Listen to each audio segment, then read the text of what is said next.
तुम्ही स्वतः धनगर समाजातून येता. धनगरांची एक एसटी प्रवर्गामधून आमचा समावेश करावा अशी मागणी आहे. त्या मागणीला धरून तुम्ही पुढे जात नाहीयेत, ओबीसींचा लढा उभारताय. मग हा विरोधाभास नेमका काय आणि त्याच्यावर तुमची भूमिका नेमकी काय आहे?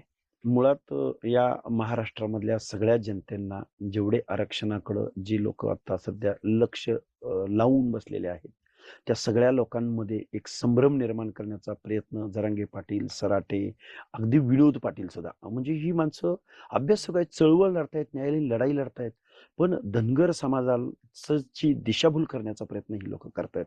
तो कसा ते मी सांगतो तुम्हाला. मुळात धनगर समाजाचं जे एसटीची लढाई आहे ती आमची 4 पिढ्यांची लढाई आहे. ती लढाई वेगळी आहे. त्यामध्ये मग राजकारणी लोक आहेत, सामाजिक लोक आहेत, वकील लोक आहेत, तज्ञ लोक आहेत. पण ती लढाई वेगळी आहे. ती फुलफिल होत नाहीये. ही ही पण फॅक्ट आहे. पण याच्या पलीकडे जाऊन ओबीसीची लढाई लक्ष्मण हाके का लढतायत हं. असा